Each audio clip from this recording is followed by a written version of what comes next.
Hello guys, അപ്പോൾ നമ്മുടെ ഇന്നത്തെ ഒരു പുതിയ വീഡിയോയിലേക്ക് എല്ലാവർക്കും അതിമാസ്മര്യമായ സ്വാഗതം. ഞാൻ കുറേ നാളുകൊണ്ട് വിചാരിക്കുന്നു എന്തെങ്കിലും ഒരു ലോങ് വീഡിയോസ് ആയിട്ട് വരണമെന്നുള്ളത്. അപ്പോൾ ഞാൻ വിചാരിച്ചു എന്തായാലും നമ്മുടെ വർക്ക് തന്നെ നിങ്ങൾക്ക് കാണിച്ചു തരാമെന്നുള്ളത്. അപ്പോൾ ഒരു ദിവസത്തെ അല്ല, 2-3 ദിവസത്തെ വർക്കുകൾ ഞാൻ കുറച്ച് ഭാഗങ്ങളായിട്ട് എടുത്തു വെച്ചതാണ്. ലോങ് വീഡിയോ ഇടാൻ വേണ്ടിയിട്ടൊന്നും എടുത്തു വെച്ചതല്ല, ഷോർട്സിൽ ഇടാൻ വേണ്ടി എടുത്തു വെച്ചതാണ്. അപ്പോൾ വിചാരിച്ചു എന്തുകൊണ്ട് നമുക്ക് ലോങ് വീഡിയോ ഇട്ടുകൂടാ. അങ്ങനെ നമുക്ക് കിട്ടിയ ഒരു പ്രീമിയം കാർഡിൻ്റെ വർക്കുമായിട്ടാണ് കേട്ടോ ഞാൻ വന്നിട്ടുള്ളത്. ഇത് 2 ബ്രൈഡിൻ്റെയും ഗ്രൂമിൻ്റെയും കാർഡാണ്.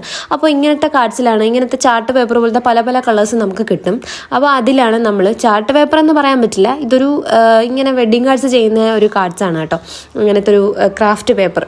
അപ്പോൾ ഇതിലാണ് നമ്മുടെ വർക്കെല്ലാം നമ്മൾ ചെയ്യുന്നത്. അതിൻ്റെ കൂടെ തന്നെ എനിക്ക് വേറൊരു വർക്ക് വന്നു. അപ്പോൾ അതൊക്കെ പാക്ക് ചെയ്യാനുണ്ടായിരുന്നു അന്നത്തെ ദിവസം. അതെല്ലാം പാക്ക് ചെയ്ത് ഷിപ്പ് ചെയ്യാൻ, കൊറിയർ ചെയ്യാനുണ്ടായിരുന്നു. അതെല്ലാം നമ്മൾ ചെയ്തു. അത് ഏകദേശം ഒരു 500ഓളം കാർഡ്സ് ഉണ്ടായിരുന്നു. അത് കഴിഞ്ഞ് ഓരോ വർക്കുകളായിട്ട് ഇങ്ങനെ വന്നുകൊണ്ടിരിക്കുകയാണ് അടുപ്പിച്ച്. അത് കഴിഞ്ഞ് വന്നിട്ടുള്ള കാർഡ്സാണ് ആദ്യം ചെയ്ത അതേ സെയിം മോഡലായിരുന്നു. ഇത് അതിൻ്റെ വേറൊരു സൈസിലുള്ള കാർഡായിരുന്നു. അത് വേറൊരു കസ്റ്റമറിനായിരുന്നു. ഇത് ഈ ഫോൾഡിങ് കാർഡിൽ തന്നെ അവർക്ക് ഒരു എൻഗേജ്മെൻറ്റ് കൂടെ ഉണ്ടായിരുന്നു. അപ്പോൾ എൻഗേജ്മെൻറ്റ് കഴിഞ്ഞ് കല്യാണം, അങ്ങനെ ആ കാർഡിനകത്ത് തന്നെ വെച്ച് സെറ്റ് ചെയ്യാനുള്ള കാർഡായിരുന്നു ഈ ചെറിയ കാർഡ്. അപ്പോൾ അതിന് നമ്മൾ കോർണർ കട്ട് ചെയ്തൊക്കെ എടുക്കുന്നുണ്ട്. ആദ്യം ഞാൻ അങ്ങനെ സ്ക്വയറിൽ വെച്ചപ്പോൾ എനിക്ക് അത്ര ഭംഗിയായിട്ട് തോന്നിയില്ല. പിന്നെ കസ്റ്റമറോട് ചോദിച്ചിട്ട് നമ്മൾ അതിൽ കോർണർ കൂടെ കൊടുക്കുന്നുണ്ട്. അപ്പോഴാണ് കുറച്ച് ഭംഗി കൂടെ വന്നത്. ഇതൊക്കെ നമ്മുടെ ഐഡിയക്ക് അനുസരിച്ച് നമുക്ക് ചെയ്യാൻ പറ്റും കേട്ടോ. അങ്ങനെ അതിൽ റിബണൊക്കെ നമ്മൾ സാറ്റിൻ റിബണൊക്കെ കെട്ടി സെറ്റ് ചെയ്തിട്ടുണ്ടായിരുന്നു. പിന്നെ അതിൽ പുറത്ത് വെക്കാനുള്ള ടാഗാണ് ഇത്. ടാഗല്ല, റിബണാണ് നമ്മൾ കൈകൊണ്ട് കെട്ടിയെടുത്തിട്ടുണ്ടായിരുന്നത്. ഇത് കഴിഞ്ഞ് നമ്മളിപ്പോൾ റീസെൻ്റായിട്ട് സ്റ്റാർട്ട് ചെയ്തിട്ടുള്ള ഒരു ഐറ്റമാണ് റെസിൻ ആർട്ട്. അപ്പോൾ റെസിൻ ആർട്ട് എന്ന് പറയുമ്പോൾ നിങ്ങൾക്ക് കുറേ പേർക്ക് അറിയാം, ഇപ്പോൾ ട്രെൻഡിങ് ആയിട്ട് പോയിട്ടിരിക്കുന്ന ഒരു ഐറ്റമാണ്. ഇതിൽ കൂടുതലും എനിക്ക് വരുന്ന ഓർഡേഴ്സ് നമ്മുടെ വെഡിങ് ആർട്സിൻ്റെ കസ്റ്റമറാണ്. റെയർ ആയിട്ടാണ് പുറത്തുനിന്ന് കസ്റ്റമേഴ്സ് വരാനുള്ളത്. അങ്ങനെ ഒരു ഓർഡർ ആയിരുന്നു ഇത്. നമ്മുടെ കാർഡിൻ്റെ എൻക്വയറി ചോദിച്ചിട്ടുള്ള ഒരാളായിരുന്നു. പക്ഷേ അവർക്ക് വെഡിങ് കാർഡ് ചെയ്യാൻ പറ്റില്ല. അതുകൊണ്ട് തന്നെ ഞാൻ പറഞ്ഞിട്ടാണ് നമ്മൾ റെസിൻ ആർട്ട് ചെയ്യുന്നുണ്ട്, നിങ്ങൾക്ക് അങ്ങനെ എന്തെങ്കിലും ചെയ്യാൻ താല്പര്യം ഉണ്ടെങ്കിൽ മെസ്സേജ് ഇടാൻ. പക്ഷേ അവർ കല്യാണം കഴിഞ്ഞ് കുറച്ച് ദിവസം കഴിഞ്ഞപ്പോൾ തന്നെ എനിക്ക് മെസ്സേജ് ഇട്ടിട്ടുണ്ടായിരുന്നു. അങ്ങനെ അവരുടെ ഹാരോ അയച്ചു തന്നു. അങ്ങനെ നമ്മൾ അതിൻ്റെ വർക്കും ഫിനിഷ് ചെയ്തു. അത് കഴിഞ്ഞ് വന്നൊരു വർക്കാണ്. കൂടുതലും നമുക്ക് ഇങ്ങനെ ഡ്രൈ ആയിട്ടുള്ള ഫ്ലവേഴ്സാണ് കിട്ടാറുള്ളത്. ആ റോസ് ഫ്ലവേഴ്സ് എനിക്ക് അവരുടെ തന്നെയായിരുന്നു ആദ്യം കിട്ടിയിട്ടുണ്ടായിരുന്നത്. അങ്ങനെ ഈ വർക്കെല്ലാം ഫിനിഷ് ആക്കിയിട്ടുണ്ടായിരുന്നു.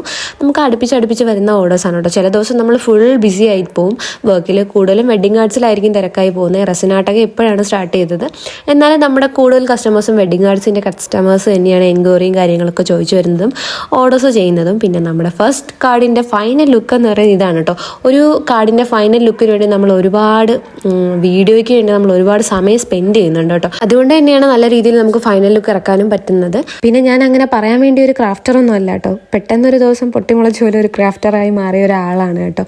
സത്യം പറഞ്ഞാൽ ഈ വെഡിങ് കാർഡ്സിൻ്റെ വർക്ക് എടുത്തപ്പോൾ ഇങ്ങനെ വർക്ക് വരുമെന്ന് നമ്മൾ ഒരിക്കലും വിചാരിച്ചല്ല. ഇപ്പോൾ ഒരുപാട് നല്ല കസ്റ്റമേഴ്സിനെ നമുക്ക് കിട്ടിത്തുടങ്ങി. ഒരുപാട് എൻക്വയറീസ് വരുന്നുണ്ട്. അതിലൊക്കെ ഒരുപാട് സന്തോഷമുണ്ട്. അതുപോലെ തന്നെ നമുക്ക് വന്നിട്ടുള്ള അന്ന് 2 ഓർഡേഴ്സും കൂടെ ഉണ്ടായിരുന്നു ബൊക്കയുടെ. ഇത് നമ്മൾ ഹാമ്പർ ചെയ്യുന്നുണ്ട്. അപ്പോൾ അതിലേക്ക് വന്ന ഓർഡേഴ്സ് ആയിരുന്നു കേട്ടോ. അപ്പോൾ ഒരു ഹാമ്പറിൽ മൊത്തം സെറ്റ് ചെയ്ത് കൊടുക്കാനുണ്ടായിരുന്നു. അതിൽ ചെറിയ മിനി ബൊക്കെ ഉണ്ടായിരുന്നു. അതുപോലെ വേറൊരു ഹാമ്പറിൽ കുറച്ച് മാക്രോൺസും കേക്കൊക്കെ കൂടെ ഉണ്ടായിരുന്ന ഹാമ്പറായിരുന്നു. അതിലാണ് ഈ ചെറിയ മിനി ബൊക്കെ ഉണ്ടായിരുന്നത്. അപ്പോൾ ഇനി നമുക്ക് എന്തായാലുമൊക്കെ ഇങ്ങനത്തെ ലോങ് വീഡിയോസ് ഇടാൻ പറ്റുമെന്ന് വിചാരിക്കുന്നു. ഇത് അതുപോലെ തന്നെ നമ്മുടെ വെഡിങ് കാർഡിൻ്റെ കസ്റ്റമർ ഓർഡർ ചെയ്ത അവരുടെ ഗാർലൻഡ് പ്രിസർവേഷൻ ആയിരുന്നു കേട്ടോ. അപ്പോൾ അവരുടെ ഫൈനൽ ലുക്കിൽ അവരുടെ പേരൊക്കെ ഞാൻ കൊടുത്തിട്ടുണ്ടായിരുന്നു, കല്യാണ ഡേറ്റൊക്കെ വെച്ച്. എനിക്ക് ഒരുപാട് ഇഷ്ടപ്പെട്ട ഒരു വർക്ക് തന്നെയായിരുന്നു. ഫൈനൽ ലുക്കും നല്ല സെറ്റായിട്ട് വന്നിട്ടുണ്ടായിരുന്നു. അപ്പോൾ നമ്മുടെ ഈ ഒരു മേക്കിംഗ് വീഡിയോ നിങ്ങൾക്ക് എല്ലാവർക്കും ഇഷ്ടപ്പെട്ടെന്ന് വിചാരിക്കുന്നു. അപ്പോൾ ഇഷ്ടപ്പെട്ട ഞാൻ തീർച്ചയായും ലൈക്ക് ചെയ്യുക, ഷെയർ ചെയ്യുക, കമൻറ്റ് ചെയ്യുക. അപ്പോൾ ഒരു പുതിയൊരു വീഡിയോ ആയിട്ട് വരുമായിരിക്കും. എല്ലാവർക്കും ബൈ.